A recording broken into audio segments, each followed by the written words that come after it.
నమస్తే, welcome to our channel. ఈరోజు మనతో పాటు స్టూడియోలో Telugu book house proprietor Shobhan Babu గారు ఉన్నారు. ఆయనతో కొన్ని ముచ్చటిద్దాము. సార్ నమస్కారం. నమస్తే అమ్మా.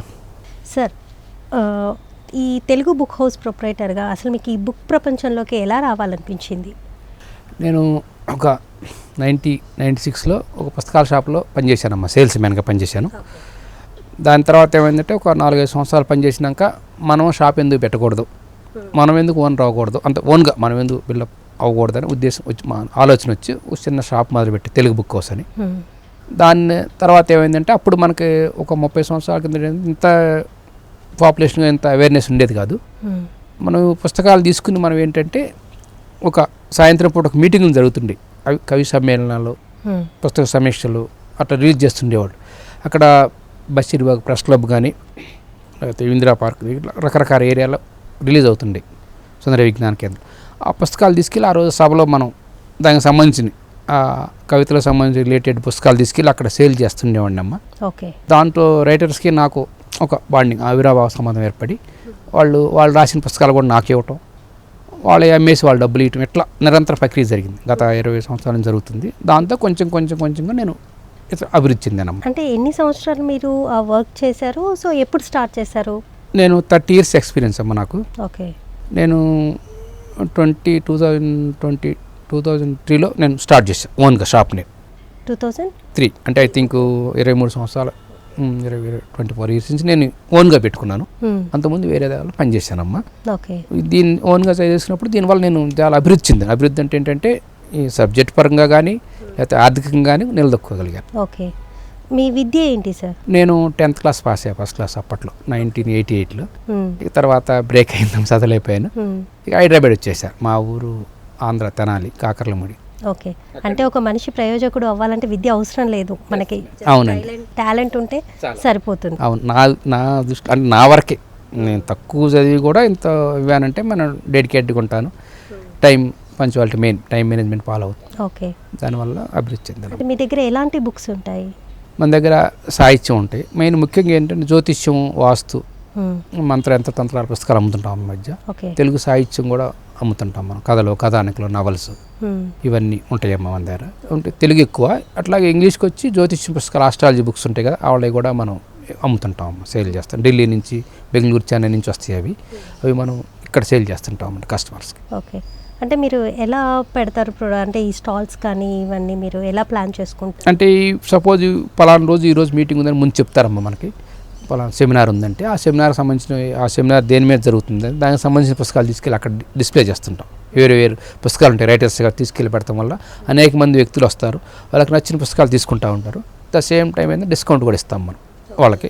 అట్లా వాళ్ళకి మనకి రిలేషన్ ఏర్పడి మళ్ళీ మన షాపు రావడం జరుగుతుంది. ఇంకేదన్నా వాళ్ళకి అనుకున్న పుస్తకం అక్కడ లేనప్పుడు వాళ్ళు మన దగ్గర కాంటాక్ట్ చేసి మన షాప్కి వచ్చి మన దగ్గర వాళ్ళకి కావాల్సిన పుస్తకాలు ఎక్కువ తీసుకోవడానికి అవకాశం ఉంటుంది.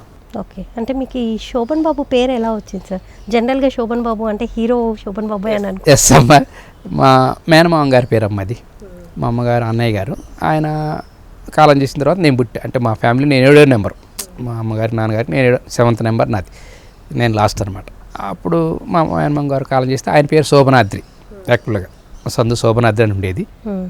అప్పుడు ఏంటంటే ఆయన మా అమ్మగారు అప్పుడు సినిమాలు చూసేవాడు కదా ఊర్లో. శోభన్ బాబు సినిమాలు బాగా రిలీజ్ అవ్వటం వల్ల వీళ్ళందరూ ఏంటంటే ఇక తర్వాత శోభనాద్రి కాదు శోభన్ బాబు అని పెట్టేశారు సర్టిఫికెట్లు అవి. ఓకే. అట్లా జరిగిందమ్మ. అసలు పేరు శోభనాద్రి అమ్మ. సో మీ నెగిటివ్ ప్లేస్ మీది అంతా ఎక్కడి నుంచి? అమ్మ మాది తెనాలి దగ్గర కాకర్లముడి అని, ఏమూరు మండలం, గుంటూరు జిల్లా కింద వస్తుంది. నేను 1991లో వచ్చా సిటీకి, హైదరాబాద్కి. రాజధాని కదా అని మనం ఏదో చేసుకుందామని వచ్చాను 10th క్లాస్ అయిన తర్వాత. సార్, మీ పుస్తకాలు అంటే మీ దగ్గర ఉండే పుస్తకాలలో సాహిత్యము, జ్యోతిష్యం ఇలా అంటున్నారు కదా, సో ఆ పుస్తకాలని ఎవరు ఎలా ప్రచురించారంటే ఎవరు రచయితలు ఏంటి అనేది? అంటే దీనికి పబ్లిషర్ ఉంటారమ్మా. పబ్లిషర్ కింద రైటర్స్ ఉంటారు. ఓకే. రైటర్స్ రాసి పబ్లిషర్కి ఇస్తారు. ఆ పబ్లిషర్ ప్రింట్ వేసి షాపులకు సప్లై చేస్తుంటారు. ఓకే. వేరు విశాలాంధ్ర, ఎంఎస్కో, ఇట్లా వేరు జేపీ ఉంటాయి, రకరకాలు ఉంటారు. గొల్లపూడి వీరాస్వామి, మోహన్, వాళ్ళందరూ ఏం చేస్తారంటే వాళ్ళు కొన్ని పుస్తకాలు తీసుకుని ప్రింట్ వేస్తారు. అవి వాళ్ళు ఒక్కళ్ళు అమ్మలేరు కాబట్టి మన హైదరాబాద్ కానీ రాజమండ్రి అట్లా వేరు ఏపీ, తెలంగాణ షాపులకి ఇచ్చి అమ్మటం జరుగుతుంటుంది. ఓకే. అంటే ఎలాంటి ప్రముఖుల బుక్స్ వస్తాయి మీ దగ్గరికి? జ్యోతిష్యం అంటే క్లాసిక్స్ బుక్స్ మంచి వాళ్ళ వస్తాయి. పాత బృహత్పరాశర, హోర, బృహజ్జాతకం, సారావళి, పల్లెపి, ఇవన్నీ క్లాసిక్స్ ఋషులు రాసినాయి అనమాట. ఓకే. సంస్కృతం రాసి దాని అనువాదం కూడా ఉంటుంది. అవి చదువుతూ ఉంటారు. జనరల్ పుస్తకాలు వచ్చంటే శలంగారి సాహిత్యం కానీ ఇంకా రకరకాల మనవాళ్ళు గోపీచంద్ గారి ఉంటాయి మనకి. ఇంకా వేయిపడల విశ్వనాథ సత్యనారాయణ గారి శ్రీశ్రీ మహాప్రస్థానం ఇవన్నీ అమ్ముతున్నాం సాహిత్యం వాళ్ళు. ఓకే. అంటే ఈ బుక్స్ స్టాల్స్ పెట్టినప్పుడు మీ దగ్గరికి ఎలాంటి వాళ్ళు సేల్ చేసుకోవడానికి వస్తారంటే ఎలాంటి వాళ్ళు కొనడానికి వస్తారు బుక్స్? అంటే మనకి కొంచెం భక్తిపరంగా అంటేనేమో కొంచెం అబౌవ్ 50 years తర్వాత వాళ్ళు వస్తారు. 56 years వస్తారు. రామాయణం, భారతం, భాగవతం ఇవి తీసుకెళ్తారు. కొంత 50 to 60 వాళ్ళు కొంతమంది వస్తారు. వాళ్ళు జ్యోతిష్యం పుస్తకాలు కొంచెం నేర్చుకోవడానికి ఇంట్రెస్ట్గా ఉండి వాళ్ళు వస్తుంటారు. ఇంకా 25 నుంచి 40 లోపు వాళ్ళు యువకులు వస్తుంటారమ్మ. యూత్ కూడా. యూత్ వాళ్ళు ఏం చేస్తారంటే ఈ నవల్స్ మా ప్రస్థానం కానీ ఈ సంబంధించినవి కొంచెం వాళ్ళు రాసినవి కానీ చదవాల్సినవి కానీ చదువు నవలు, కొడవడి కుటుంబరావు చదువు నవలు అలాంటివి కానీ, బుచ్చిబాబు చివరకు మిలేది, అసమర్థం జయయాత్ర, తాపీ ధర్మారావు గారి బుక్స్ ఇవన్నీ ఉంటాయి అన్నమాట. ఆ పుస్తకాలు కొనడానికి కూడా వస్తారు. సందమామ, ఓల్డ్ సందమామ ఉండేది మనకి, అవన్నీ కూడా ఇంగ్లీష్ తెలుగులో వేశారు జేపీ పబ్లికేషన్ వాళ్ళు. ఆ పుస్తకాలు కూడా తీసుకుంటున్నారు ఇప్పుడు యూత్. ఒక్కో సెట్ తీసుకెళ్తారు. 14 పుస్తకాలు వచ్చినాయి, అవి కలర్లో వేశారు.